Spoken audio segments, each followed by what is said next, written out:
Un compañero seguidor de este servidor en las redes pidió una ayuda acerca de la crítica textual del Nuevo Testamento. Pues bien, yo no soy un especialista en el griego, aunque mi área de interés es el Nuevo Testamento, en especial epístolas paulinas, y tengo que manejar griego para poder examinar el texto y hacer teología.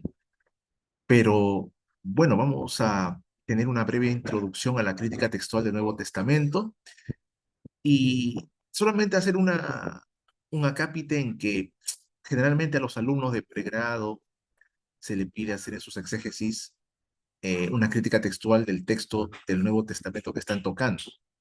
Lo que se hace en un trabajo monográfico de exégesis es un comentario o una interpretación del aparato crítico del Nuevo Testamento.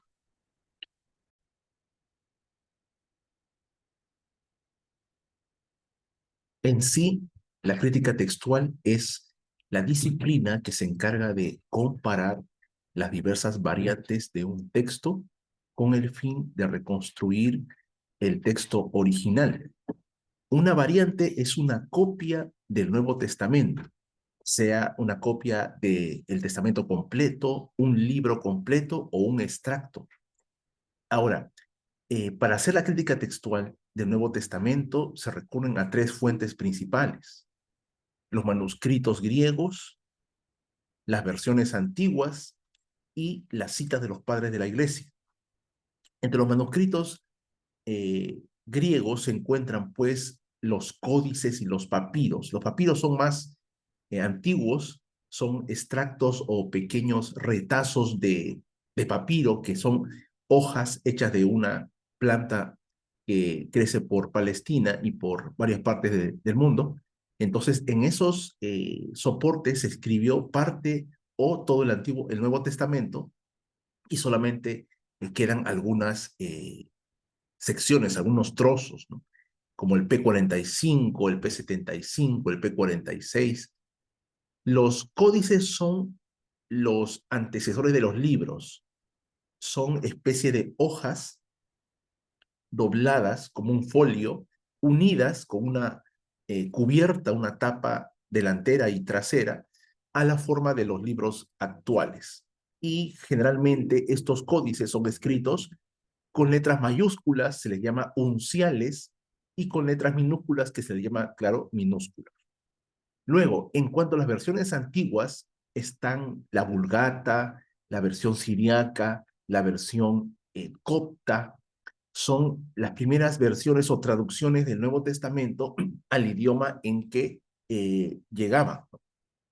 Al idioma en que querían traducirlo para la comunidad de la iglesia de partes remotas como África, Europa, Asia Menor, ya que las lenguas originales, griego, hebreo y arameo, eran la fuente primaria del texto bíblico, pero conforme el Evangelio se fue eh, ampliando y llegando a otras partes del mundo, era necesario traducir el texto a esas comunidades. Finalmente, están los escritos o las citas de los padres de la iglesia, aquellos maestros cristianos de los primeros 4 o 5 siglos de la iglesia cristiana. Entonces, ellos citan el Nuevo Testamento, también citan el Antiguo, pero sirve de estudio sus escritos para saber cómo ellos usaban el texto del Nuevo Testamento y saber qué versiones ellos utilizaban en sus obras, ¿no? Es muy, muy importante esto porque nos ayuda a ver si el texto se fue alterando en el transcurso del tiempo. Y bueno, haciendo un cálculo de todos los manuscritos disponibles del Nuevo Testamento, ahora casi hay 6.000 manuscritos del Nuevo Testamento, sin contar las versiones y las citas de los padres de la iglesia. Es decir, que hay abundante material para trabajar el texto del Nuevo Testamento y para poder reconstruirlo. Ahora, necesitamos saber cómo hacer o cómo interpretar el aparato crítico del Nuevo Testamento. ¿Qué es el aparato crítico? Es el conjunto de notas al pie de página que nos indican lecturas diferentes de un texto, de un versículo, en otras variantes, en otras copias. Aquí ustedes están viendo un ejemplo de aparato crítico y más que todo son símbolos. Si estás en pregrado, lo que te interesa saber es qué significan esos símbolos y cómo interpretar correctamente su significado para saber cómo este aparato muestra otras lecturas de ese texto bíblico. Aquí están los símbolos más comunes utilizados para la crítica textual, para el aparato crítico del Nuevo Testamento. Cuando es una añadidura, una omisión o una lectura diferente. Vamos a ver esto de la siguiente manera. Por ejemplo, vamos a tomar dos textos bíblicos. El primero es Romanos 8:1. Dice el texto en la versión Reina Valera, que es la que más se utiliza en la iglesia. Romanos 8:1 dice, ahora pues, ninguna condenación hay para los que están en Cristo Jesús, los que no andan conforme a la carne, sino conforme al Espíritu. Si tú vas a la versión, nueva versión internacional o alguna versión católica, vas a ver que el versículo solo aparece hasta donde dice Cristo Jesús. El resto no aparece. Y algunos expositores mencionan que le están quitando textos o le están quitando partes importantes a la Biblia, que hay una conspiración en contra de la Reina Valera o el texto recibido, pero eso es una mentira, no es correcto. Vamos a ver por qué sucede esto. Bueno, vamos al texto griego de Romanos 8:1. Efectivamente, no trae el texto completo como aparece en Reina Valera. Ahí dice, Uden hará nun catacrima tois en Cristo Jesús. Se traduciría de esta manera.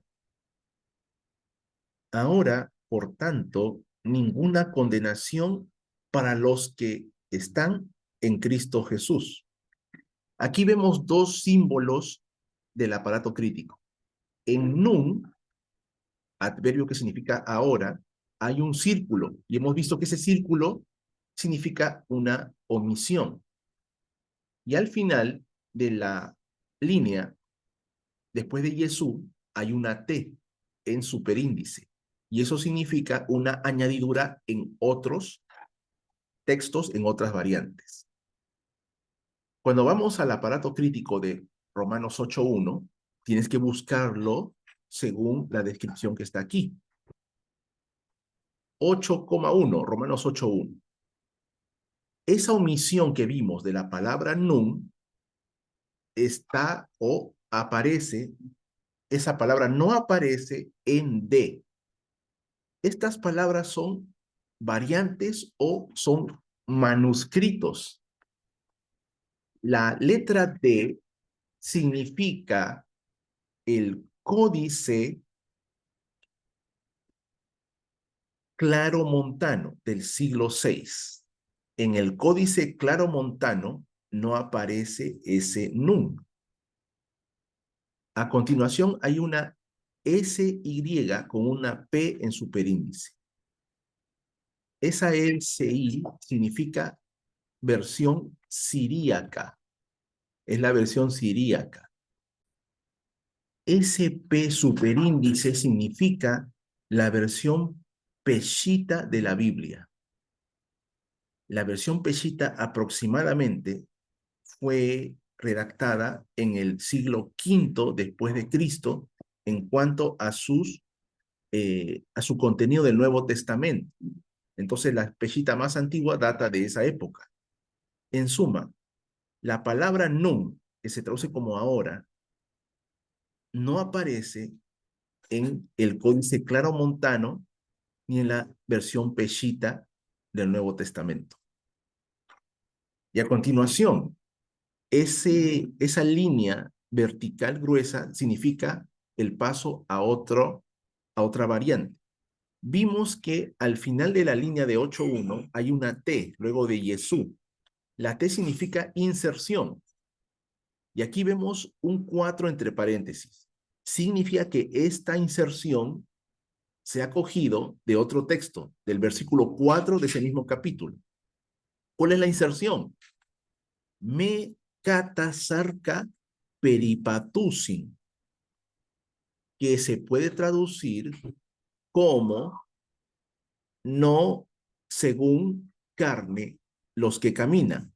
Es decir, los que no caminan según la carne. Esta añadidura aparece en las siguientes variantes. A es códice alejandrino. El códice alejandrino data del siglo V. Aparece en el Códice Claromontano, primera edición. Ese 1, superíndice, significa primera edición, no la edición original. Luego, esa letra psi que vemos a continuación es el Códice Laurencio del siglo VIII. Vemos que va avanzando en edad, siglo VIII.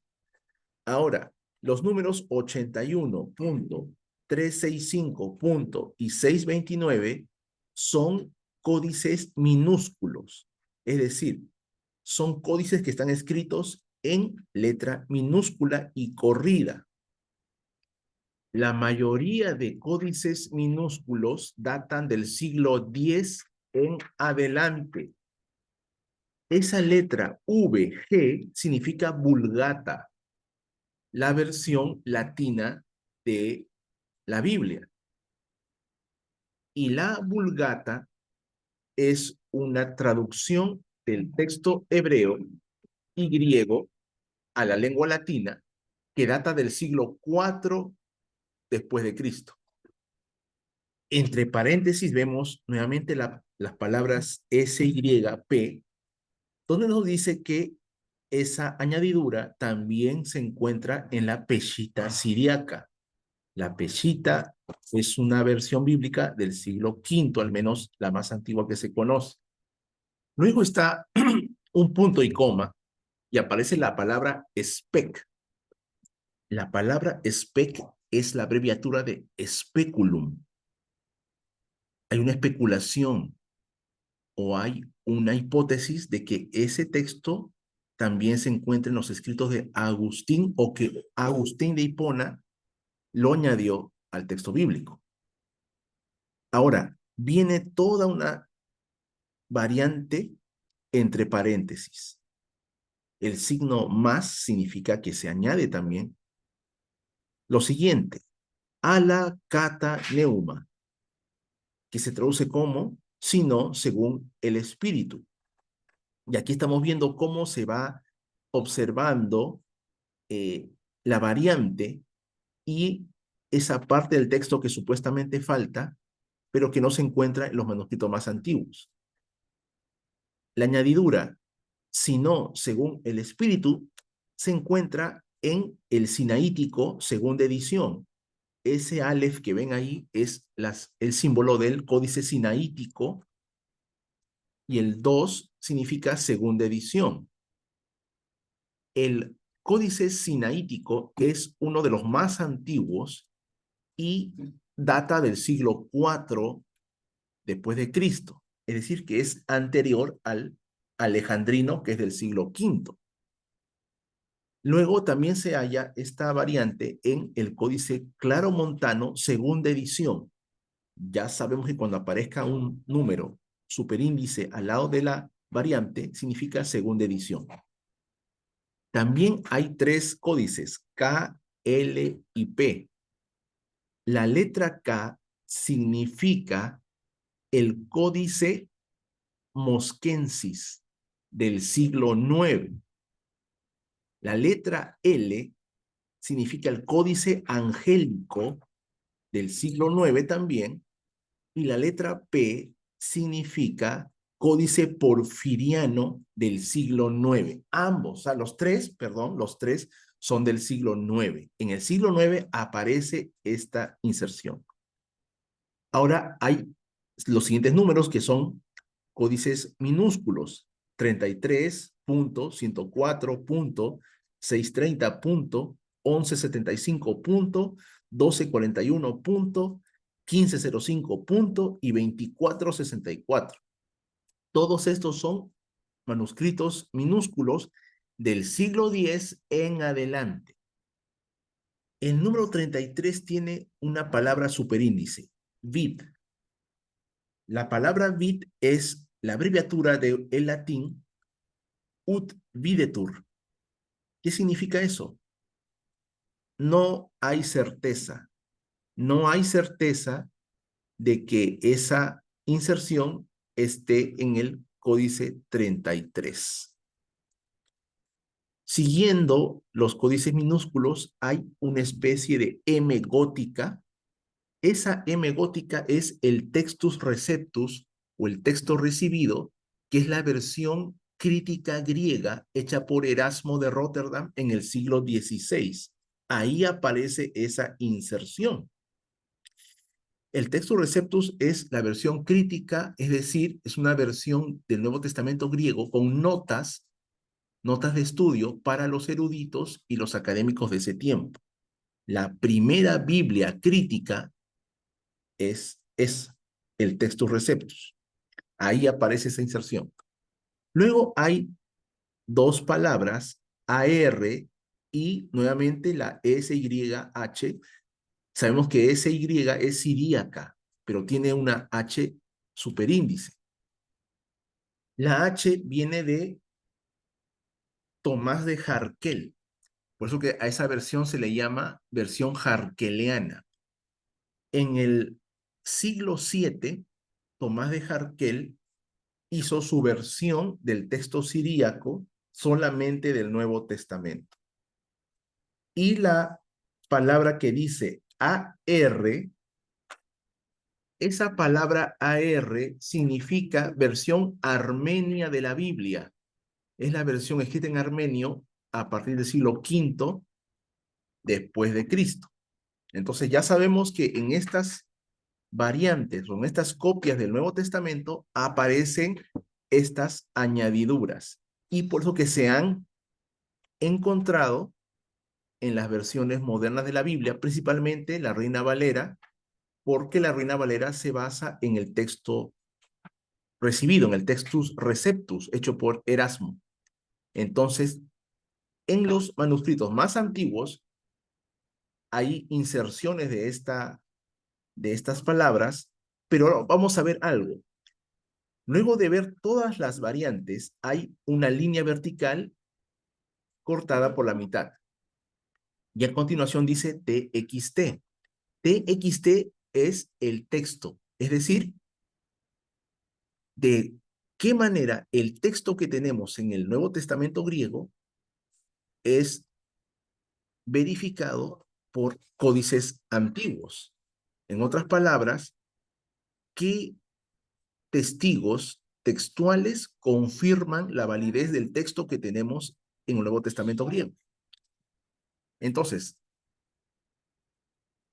esta añadidura no aparece en los siguientes textos o en los siguientes manuscritos. Sinaítico, el asterisco superíndice significa edición original o primera edición, la más antigua que se conoce. Sinaítico original no la contiene. La B labial significa vaticanense o el códice vaticanense. Ese códice es también uno de los más antiguos, del siglo IV, no aparece en el códice claromontano primera edición, no aparece en el códice F, que es el códice augiensis del siglo IX, no aparece. En la letra G es el códice boerniano del siglo IX, no aparece. En los minúsculos 6.1506.1739.1881. No aparece. Estos códices minúsculos datan del siglo X en adelante. Ahí no aparecen. Luego tenemos las letras minúsculas B, M y CO. son variantes coptas de la Biblia. Las versiones coptas datan del siglo III en adelante. Entonces, en las versiones coptas no aparecen estas inserciones. Y la siguiente abreviatura, AMBST, es la abreviatura de un padre de la iglesia, Ambrosiaster. Con el nombre de Ambrosiaster se hace alusión a Ambrosio de Milán, un líder de la iglesia del siglo IV, quien supuestamente escribió un comentario a todas las epístolas de Pablo. Erasmo lo cita en sus escritos, pero no hay evidencia certera que asegure que Ambrosio escribió ese comentario, por lo que se le ha llamado Ambrosiaster. Este comentario, que posiblemente date del siglo IV después de Cristo, no menciona estas añadiduras que tenemos aquí. Entonces, viendo todas estas evidencias textuales, podemos confirmar de que esta parte de Romanos 8:1, la segunda parte, no está en el manuscrito más antiguo. Entonces, las versiones modernas, las que se ciñen más a la crítica textual y a las variantes, no la colocan porque seguramente no estuvo originalmente. Pero eso no significa que han quitado textos, porque la misma idea de, que está en Romanos 8:1 aparece en Romanos 8:4, en el mismo capítulo de Romanos, versículo 4, ahí aparece esa idea, a fin de que la justicia de la ley se cumpliera en nosotros, que no andamos según la carne, sino según el Espíritu. Ahora, el siguiente ejemplo está en Apocalipsis 22:14. Y aquí también ha habido un debate, ¿no? Y un problema textual por lecturas diferentes de este versículo.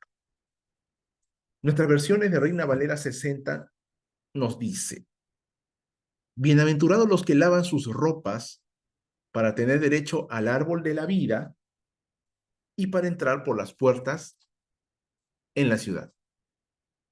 Cuando leemos este texto en la versión Reina Valera 1909, antigua, dice lo siguiente: bienaventurados los que guardan sus mandamientos para que su potencia sea en el árbol de la vida y que entren por las puertas en la ciudad. La misma lectura está en una versión que es la Reina Valera del 2020 y dice: dichosos los que guardan sus mandamientos para tener derecho al árbol de la vida y para entrar en la ciudad por sus puertas. Entonces tenemos dos lecturas aquí del mismo versículo. ¿Cuál es la correcta? Vamos a recurrir a la crítica textual. Cuando vamos al texto de griego, Nestlé Aland, versión 28 o 28ª edición, nos dice así: Macarioi oi plunontes tas estolas auton, ina estai he exousia auton epito sulon tes soes kai tois ulesin eiseltosin eisten polin. La traducción sería la siguiente: benditos los que lavan las ropas de ellos para que sea el poder de ellos al árbol de vida y por las puertas entrarán en la ciudad. Entonces, esta lectura del texto griego crítico nos dice: bienaventurados los que lavan sus ropas o lavan las ropas de ellos. Algunos han mencionado de que esto es un intento de desechar los mandamientos de Dios porque están cambiando el texto y están poniendo algo que es espurio. Pero yo creo que más se habla por fanatismo y por prejuicio, ya que Dios también ha dirigido la transmisión del texto y la ciencia de la crítica textual es una disciplina que intenta reconstruir el texto bíblico.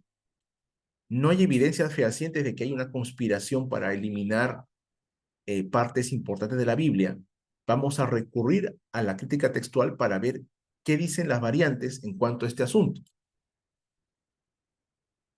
Cuando vamos al aparato crítico de Apocalipsis 22:14, efectivamente, ahí tenemos